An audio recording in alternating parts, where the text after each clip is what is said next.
All right, happy to welcome on Frank Malakote in San Francisco, Gerard Moncure in Los Angeles, and Richard Saenz in Phoenix. We'll start with the front runners. Richard, Arizona leads the NFC West at 6-4 after a win over the Jets. I feel like you had Kyler Murray playing so well. You got Aaron Rodgers maybe going into retirement looking like this on the sideline. What a performance by Murray. Yeah, and I love the way that sounds, right? We'll start with the front runners, the Arizona Cardinals. How about that, right? A lot of people were drinking that haterade, right? They didn't think the Cardinals were going to do anything this year. I wrote it down in my diary. I wrote it down. I said, people are not believing in the Cardinals. I laughed about it later that night. I thought it was a joke from you guys, and here we are. Halfway through the season, more than halfway, and the Arizona Cardinals are sitting in first place. And you're right, they completely dismantled the Jets.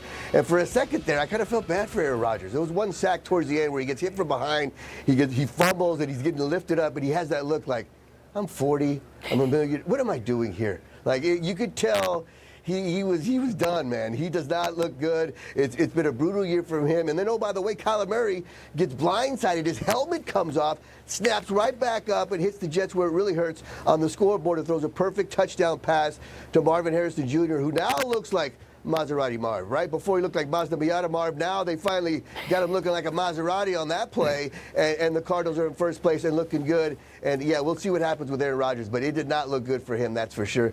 And, oh, by the way, Cardinals in first place, 2 games above 500, heading into the bye week. You gotta love it. Gotta love it, and it really impressive because of the teams they've played. Their schedule is no joke. Impressive to see for sure. Frank, no such thing as load management for Christian McCaffrey. How was the offense affected by the return of CMC for the 49ers? Yeah, talk about driving the bus. Shanahan hadn't seen this guy in pads in 8 weeks. They put him in the game.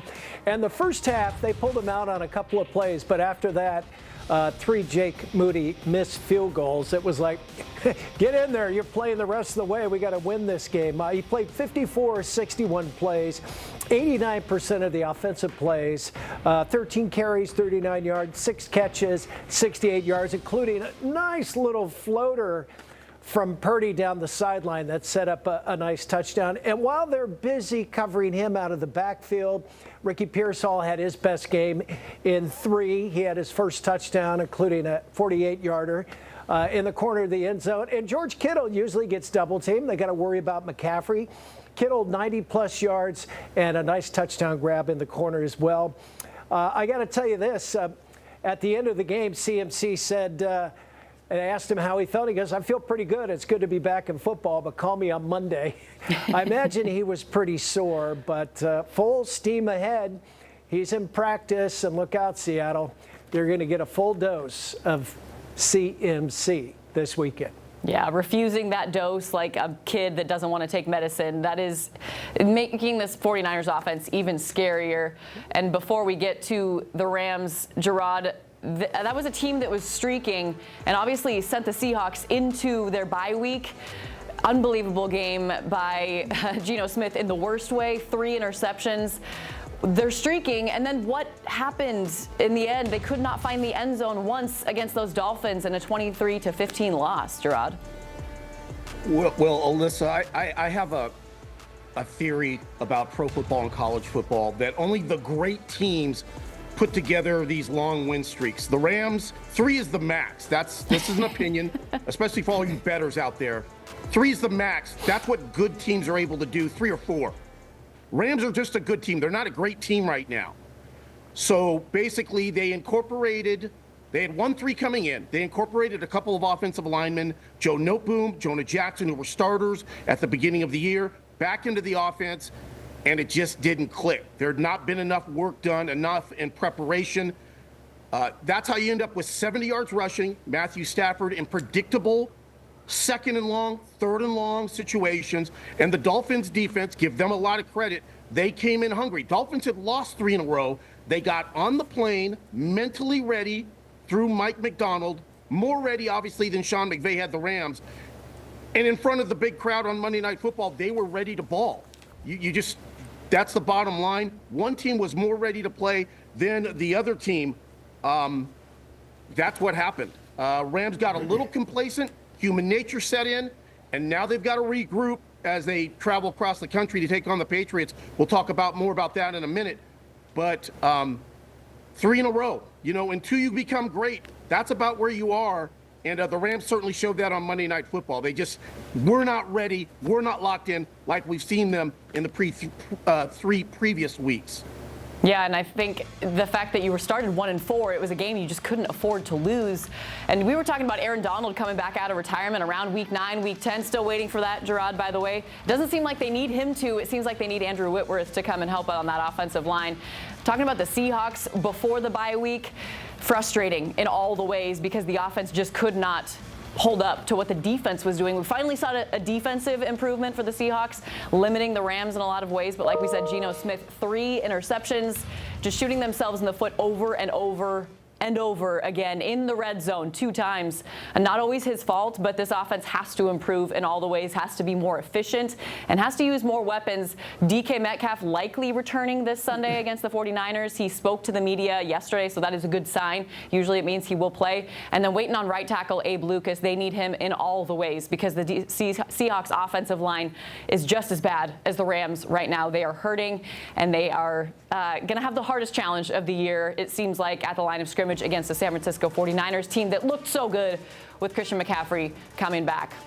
All right, now let's look ahead and dive into each team's Week 11 matchup, starting with the San Francisco 49ers hosting the Seahawks. Frank, 49ers didn't have much trouble with that first match on Thursday Night Football, but did you see anything from that game on the San Francisco side that might be a concern in this second game? Well, as you may recall, back in October, it was the rookies that won that game. Garindo and Green and Mustafa. The veterans were having some issues up there, and it was close till the very, very end. I must admit, I am worried about Seattle a little bit. They're coming off a bye, and for some reason, the NFL set the schedule up. We'll have the 49ers play 4 teams coming off a bye. They lost to the Chiefs. Same scenario. They beat the Cowboys. They got Seattle coming up this week. And, oh, by the way, in 2 weeks, they get Buffalo coming off a bye. I think that's too much. You mentioned Metcalf, big physical receiver, missed a couple of games with an injury. He's coming off the bye, so hopefully he's healthy. Not so hopeful for the 49ers in that regard. But you are going to have to deal with CMC. The Niners have won 3 of 4. I think Seattle's lost 6 in a row to the 49ers. Purdy is 15-1 in the month of November and December.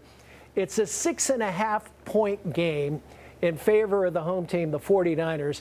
But this may come down to a field goal like a lot of these division games do. And if that's the case, I'm already holding my breath on Jake Moody. It was a tough week last week for him.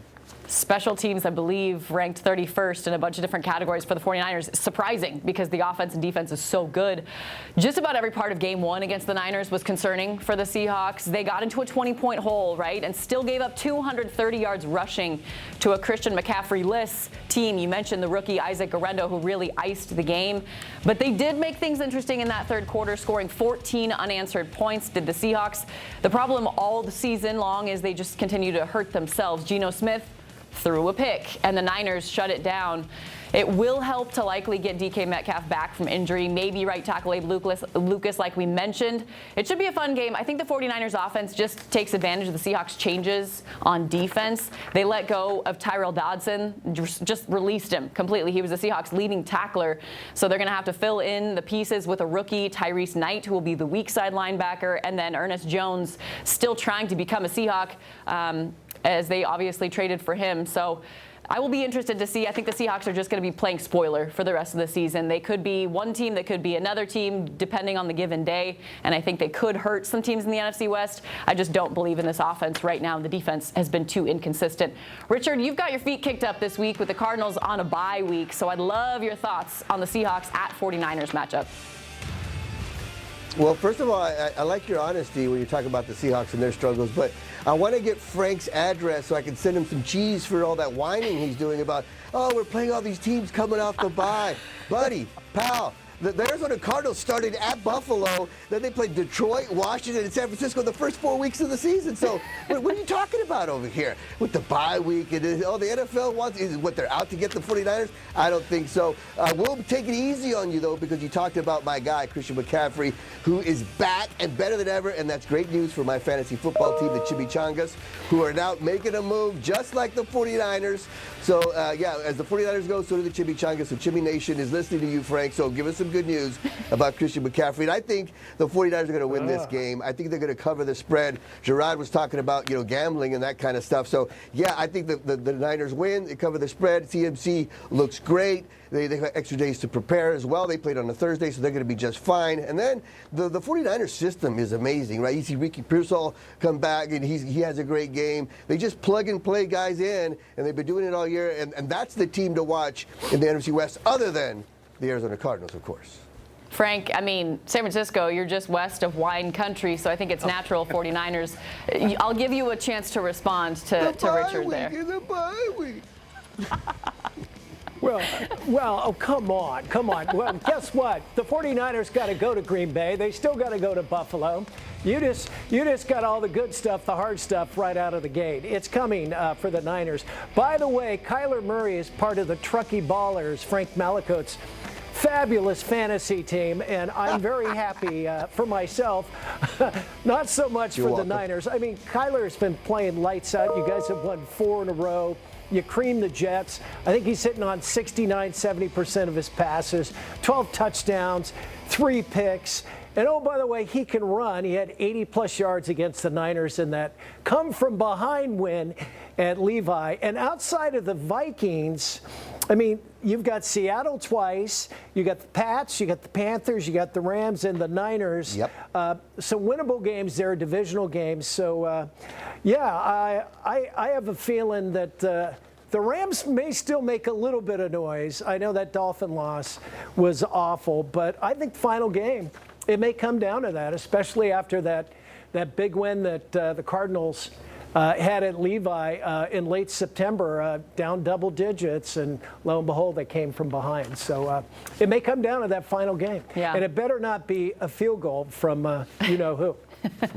Otherwise, Niners fans will be pretty moody. All right, Gerard, how much pressure is on the Rams to get a win against a 3-7 Patriots team in New England after that Dolphins loss? Well, I hate to sound, go the cliche route, but as we enter week 11, it becomes the most important game of the season. I think, obviously, Sean McVay will have their attention as they get on the plane for the East Coast after what happened Monday night in front of the country. But the bottom line is this: you trail the Cardinals in the division race by just a game in the loss column, but right now they have the tie break. You still have to play them. But the way this is all unfolding right now, with the other divisions playing so well, you're probably going to have to win the NFC West to get in, okay? Unless some things really shake out. And right now the Rams are 2 games back in the wild card hunt against teams like the Packers, who already have the tiebreak against them from beating them earlier. Is it possible, with a lot of football left, the Rams could continue to win, put another 3 or 4 game win streak together, and get in the wild card hunt for real, not a couple games out? Sure, enough football left. But the way it's looking right now, you got to win the division. In order for them to possibly win the division or keep the wild card hopes alive, you got to beat a bad Patriots team Sunday in Foxborough. It's got to happen. All great points. All right, it's time now to play fair or foul. I'll make a statement, and then each of you get to lay out your opinion on it by declaring it fair or foul. The Arizona Cardinals are favored to win the NFC West. Richard, for the first time since 2015, I don't know what you were doing back then, but it feels like a long time ago. They have a half-game lead over the 49ers right now and host that team in the last game of the regular season. So, fair or foul, that game against the 49ers will determine the NFC West champion. We're going with you first, Richard. Yeah, it's fair. And back in 2015, I was still living the dream. I was here getting paid to talk about sports. Beats working for a living, right? And so, yeah, I say the Cardinals are going to win the division. It's going to come down to that game because, like what Frank said earlier, when you look at the rest of the schedule for the Arizona Cardinals, it's favorable coming out of the bye week, right? They got Seattle twice. That's 2 wins right there. Ooh, sorry, Alyssa, but Geno Smith is not that guy. He's not that guy. But you are that gal. I don't know if Gerard and Frank know about you being the Eastlake High School legend that you are. You know, I was at that game when you shot the lights out. You kept shooting, the lights came back on. I had 23 points, 17 rebounds one time, but that was on PlayStation. Actually, it was Atari. It was such a long time ago. So you're the real baller. Geno Smith, not so much. I don't think he's that guy. So that's 2 wins right there. Carolina's another win. You know, New England's another win. The Cardinals will have 10 wins before that game against San Francisco. So it's the Cardinals' division to lose. That's what I'm saying. Geno's not the guy. You're that gal. That's my story, and I'm sticking to it. Wow. Well, Richard, I can't be mad at you now. You're just buttering me up. I appreciate that. Bringing out the high school basketball stats, not even college. You do your research. All right, Frank, what say you? Does that game, the final game of the regular season, determine the NFC West champion for the 49ers and Cardinals? Hey, Richard, I wrestled in high school and college. I was pretty good. Anyway, we move on. I kind of already answered the question. I may have already jumped ship because Richard was giving me the what for down there in Arizona. But, you know, Kyler Murray right now is playing some of the best football in the NFL. They've won 4 in a row. He's a hard guy to track down. He's hitting 70% of his passes. We talked about the teams they still got to play. They're either divisional foes or the Patriots or the Panthers. I mean, all winnable games, and they're all going to get up for those divisional games. Yeah, I think it might come down to that final game, and that's good. Both teams will be playoff tested before they win the division and jump in, and who knows, maybe the 2 teams will win out going into that game, and maybe we'll get a wild card team out of the NFC West yet. It ain't over yet. It sure isn't, and I'm also saying fair. I think the 49ers will beat the Hawks this weekend, and they will be tied. I also think both Arizona and San Francisco will each lose at least 1 more game on their schedule, similar to what you guys are saying. I just don't see the 49ers beating the Bills in Buffalo. I think that's a loss. And the Cardinals already went through the toughest part of their schedule, but we all know, Richard, the Seahawks will win at Arizona because that is just reality. That's what they do. The Seahawks have only lost 1 game to the Cardinals in their last 11 trips to State Farm Stadium. Write it down. Write it down right now. I'm putting it in my diary right now. I'm writing it down. Simply no way. And tell Regina George, too. I think they will be tied leading up to that regular season finale, and that game will determine it. Gerard, what do you think? Well, since we're all touting our former accolades athletically, you know, I was a Ventura County, first teamer, and I played 2 years as a starter at Chico State. So let's just get that out of the way first. All right, Hooper, yeah. All right, boy. Nice. Well done, Gerard. Matthew Stafford is that guy, though, Richard. He is that guy. I think there's too much football left to be played with the Redbirds having just a 1-game lead in the loss column, and they still have to play the Niners and the Rams, and they have to play the Rams at SoFi. So, you know, we can look at other win streaks happening. You can look at injuries. I just think there's too much football to play still to say that that game is going to determine the division winner. If we were maybe 3 weeks away or 2 weeks away, I might lean in the same direction as y'all. But now that we're only at week 11, I'm not buying it yet. Too much football left to play. Okay, fair enough. I like it. We are wrapping things up here on The Huddle with a fun one. I want to know from each of you, which player on the team that you cover gives the best interview on the team? If it's too hard to choose one, you can give offense and 1 defense if you want. Richard, who's your pick on the Arizona Cardinals? Well, first of all, I just want to say, Gerard's right. He is the pride of Chico State. I've heard about him, and you know, if we're talking about accolades, I had the high score in Galaga in high school, and it wasn't even at an arcade because they wouldn't have invented that. It was at a laundromat. I had the high score there in high school for about a whole year. I played basketball in college, intramurals. I was all whack. I wasn't in the Western Athletic Conference. My game was just whack. I wasn't all whack like you, Alyssa. So those are my accomplishments, and I'm very proud of my time when I was the leading scorer in Galaga. A great video game, by the way. But yes, Buda Baker, I think is the best interview for the Arizona Cardinals. He's a fun guy. I'll give you a quick story. On Halloween, he shows up for his press conference. We're waiting for him in the room. He shows up in full Michael Myers costume, mask, the whole uniform, doesn't say a word, sits there for like 10, 15 seconds. It's kind of awkward, so I say, I'll play along. I say, who are you, and what have you done with Buda Baker? And he still sat there, and we're kind of laughing nervously. Then he finally took his mask off and said, hey, guys, happy Halloween. And that's how cool he is, that's how fun he is, and that's how the vibe is for the Arizona Cardinals right now. Winning cures everything. Well, his roots are here in Bellevue, and he's a Washington Husky, so obviously he has to be cool. No surprise there. Exactly. Gerard, what about the Rams? Who's the most entertaining for you on the Rams?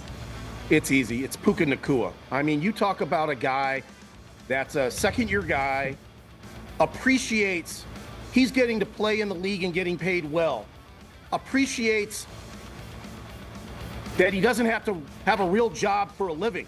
He is not jaded by the NFL life, at least not yet. He understands media, doing media, is part of the deal. Always a smile on his face, always appreciative of us being there to talk Rams football, to talk about his kind of short route to, we'll call it semi-stardom in the National Football League. He's just a guy that appreciates the position that he's in, and he gets it. He understands it. Will that change if he becomes a 10-year vet? Possibly, but right now, the guy's always cordial, he's smiling, and appreciates his life. And I can appreciate that. Those are the people that I want to be around. He's a pleasure to work with. I totally agree. I hope he does not change. And again, another Washington Husky. I know he transferred to Utah, but Frank, tell me you got a former Husky on your team that you like to talk to. A former Husky? I'd have to do a deep dive. I'm going to go with, how about an Iowa Hawkeye? Yeah. And George Kittle. The guy is nuts. I mean, every time you put a mic, you might get a recipe for cupcakes, how to buy sunglasses, WWE wrestling, certainly everything Hawkeyes and tight end day. And obviously, he's very glib and a lot of fun. And on defense, I'd probably go with Fred Warner. The guy is super intelligent. He's got a big motor. Handsome, debonair, and always ready to talk. So I would go with those two. I'm going to throw in a coach, too. I covered Bill Parcells, his 4 years as the Patriots head coach. And Parcells would test you. He'd throw you a bone. I remember I asked one question post-game, and he said, well, that's a blankety-blank question. And I'm sitting there, dying in front of 30 cameras. And I go, well, Coach, sometimes you got to ask a blankety-blank question and get a blankety-blank answer. Oh. And he looked at me and goes, what's your name again? I go, I'm Frank Malicote. And he goes, all right, Frank, touche. He answered the question. And for the next 4 years, he always knew my name. So that's the kind of guy he was. Belichick, no mas. No fun whatsoever. It was like interviewing a CPA. But I'm going to give a little bit of love to Shanahan because he's glib, he's humorous, win, lose, or draw. He's usually, nice, and he throws a little bit of humor out there too, which always makes your job a little more fun. Yeah, I would say Steve Belichick if Frank's going to give a coach. I want to give a soccer player. Hope Solo is one of my favorites. I'm not sure where she went to college, but Alyssa, maybe you can tell us where she went. I don't know. I can tell you, purple and gold. We've got a theme going here. Husky. I like this, guys. As for the Seahawks, nobody makes you ponder the meaning of life quite like Tyler Lockett. He gives the most in-depth, well-thought-out responses of any player I've ever covered. I think he needs to go into psychology and be somebody's therapist. He's also never in a hurry to get out of an interview. I honestly think he gives as good of advice as my dad, and I would trust him with my life. Defensively, it's a guy who doesn't play much yet. It's defensive end Mike Morris. He went to Michigan. He broke down the disappointing end to Game of Thrones with me for a full 2 minutes on camera. Players like that just make our lives so much easier. It is a fun one. All right, can't wait to see how the final 7 weeks shake out in this NFC West season. Thanks to all three of you for hopping into the huddle this week.